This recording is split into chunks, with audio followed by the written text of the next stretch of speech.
आपण कर्जमाफीचा निर्णय घेतला। 2 लाखापर्यंत कर्ज माफ करण्याचा निर्णय घेतला आणि त्यासोबत ज्यांनी नियमित कर्ज भरलाय त्यांनाही 50,000 रुपये देण्याचा निर्णय आपण घेतला। हे खरं आहे की हा निर्णय घेत असताना एक अट आपण टाकली होती आणि ती अट अशी होती की 2019च्या कर्जमाफी योजनेमध्ये ज्यांना त्याचा फायदा मिळाला आहे त्यांना या योजनेचा फायदा मिळणार नाही। राज्यामध्ये 2008ला देशाची कर्जमाफी झाली आणि 2009ला राज्याची कर्जमाफी झाली। 2009च्या कर्जमाफीमध्ये तेव्हाच्या सरकारने 2008च्या कर्जमाफीतल्या लोकांना वगळलं।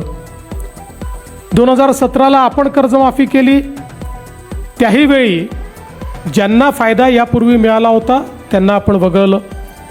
2019ला कर्जमाफी झाली।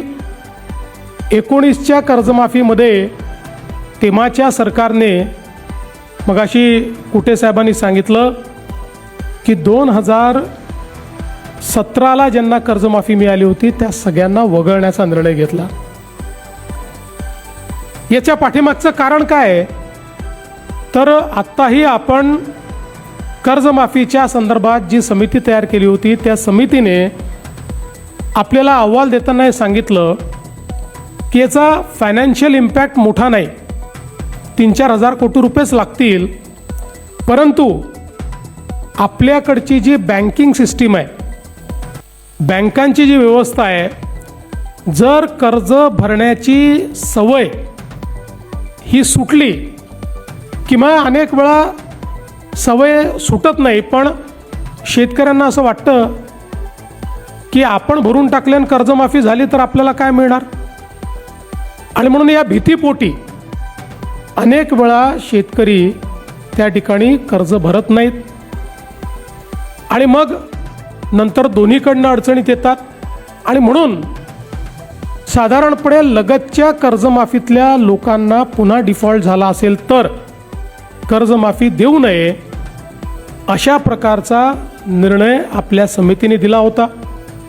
तरीही ज्यावेळेस मी बघितलं की अशा प्रकारचे शेतकरी किती, तर लक्षात आलं की 12 लाख शेतकरी आहेत, ज्या 12 लाख शेतकऱ्यांना या योजनेचा लाभ मिळणार नाही।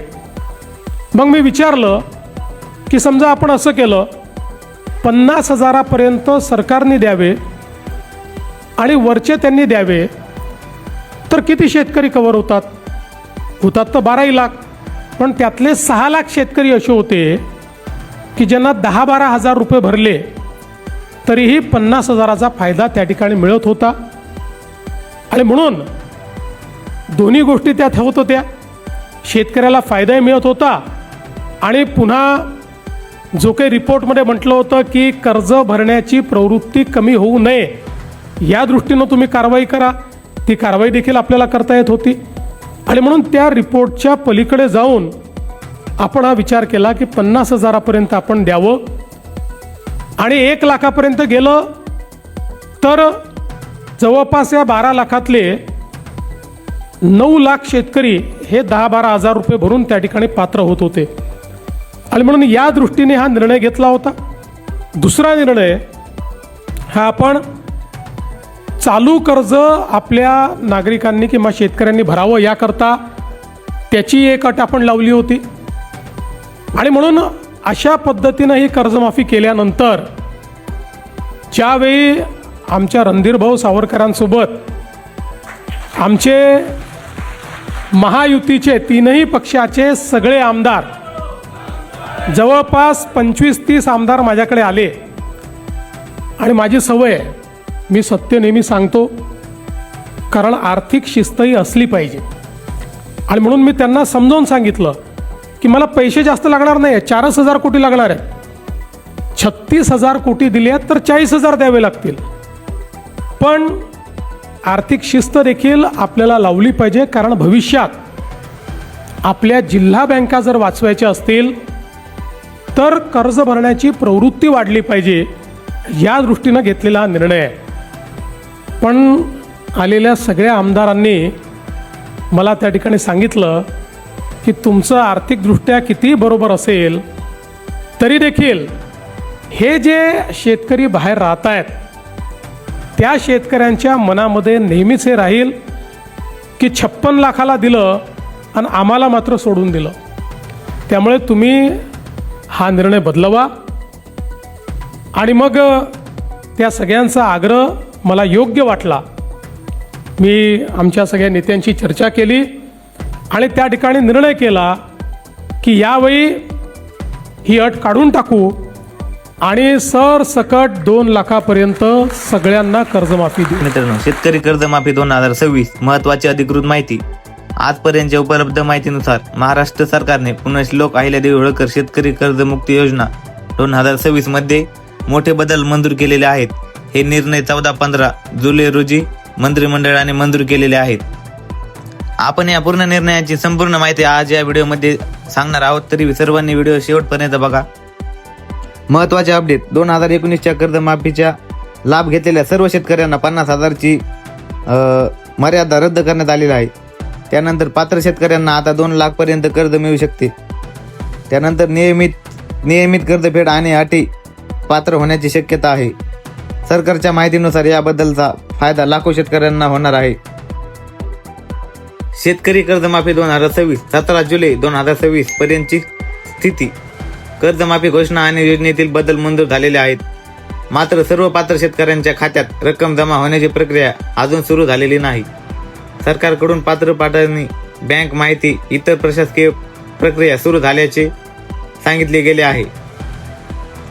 कोणकोणते शेतकरी पात्र असू शकतात? 1 एप्रिल 2019 पासून ते 31 मार्च 2025 या कालामध्ये पात्र असलेले शेतकरी यांना कर्जमाफीची 100% माहिती देण्यात आलेली आहे. त्यानंतर शासनाने निश्चित केलेल्या पात्र निकषांची पूर्तता करणारे शेतकरी 17 जुलै 2026 पर्यंत मराठवाड्यातील जिल्ह्यातील किंवा तालुक्यातील अंतिम लाभार्थी यादी सरकारने सार्वजनिक पद्धतीने केलेली नाही. सध्या पात्रता पडताळणी आणि बँकाकडून माहिती अपलोड करण्याचे काम सुरू आहे. मराठवाड्यातील विभागातील जिल्हे छत्रपती संभाजीनगर, बीड, जालना, धाराशिव, लातूर, नांदेड आणि परभणी आणि हिंगोली. अंतिम लाभार्थी यादी जाहीर होताच ती संबंधित जिल्हाधिकारी कार्यालय, जिल्हा मध्यवर्ती बँक आणि शासनाच्या अधिकृत पोर्टलवरती उपलब्ध होईल. सध्याची अधिकृत माहिती. छत्रपती संभाजीनगर सुमारे 1,80,000 शेतकऱ्यांना कर्जमाफीसाठी पात्र असलेले जिल्हा प्रशासनाने जाहीर केला आहे. त्यांना एकूण सुमारे 1,632 कोटी कर्जमाफीचा लाभ अपेक्षित आहे. बीड, जालना, धाराशिव, नांदेड, परभणी आणि हिंगोली जिल्ह्यातील तालुकानिहाय अंतिम लाभार्थी यादी अजून जाहीर झालेली नाही. महत्त्वाची माहिती. सरकारकडून जाहीर झालेली यादी होताच संबंधित जिल्हाधिकारी कार्यालय, जिल्हा मध्यवर्ती बँक, शासनाच्या अधिकृत पोर्टलवरती उपलब्ध होईल. 1,80,000 पात्र शेतकरी, त्यांना 1,632 कोटी अपेक्षित कर्जमाफी. अंतिम लाभार्थी यादी अजून जाहीर झालेली नाही. महाराष्ट्र शेतकरी कर्जमाफी 2026 कोणत्या बँकेचे पीक कर्ज पात्र आहे? सरकारने जाहीर केलेल्या माहितीनुसार कायदेशीर मान्यता असलेल्या सर्व प्रमुख बँकांमधील पात्र अल्पमुदत पीक कर्ज शेतकऱ्यांसाठी विचारात घेतलेले जाणार आहे. राष्ट्रीयकृत बँका. State bank of India, bank of Maharashtra, Punjab national bank, bank of Baroda, Canara bank, union bank of India, India bank, central bank of India, UCO bank, India overseas bank इत्यादी. जिल्हा मध्यवर्ती सहकारी बँक, प्राथमिक कृषी पतसंस्था, प्रादेशिक ग्रामीण बँक. पात्र खासगी बँकांमधील पीक कर्ज. महत्त्वाचे. फक्त पात्र अल्पमुदती पीक कर्ज योजनांच्या नियमानुसार कर्जमाफीसाठी ग्राह्य धरले जाईल. सर्व प्रकारची कर्ज, उदाहरणार्थ गृह कर्ज, वाहन कर्ज, वैयक्तिक कर्ज या योजनेची समाविष्ट नाही. आणि व्हिडिओ जर आवडला असेल तर लाईक आणि चॅनलला सबस्क्राईब करा. अशाच नवनवीन व्हिडिओसाठी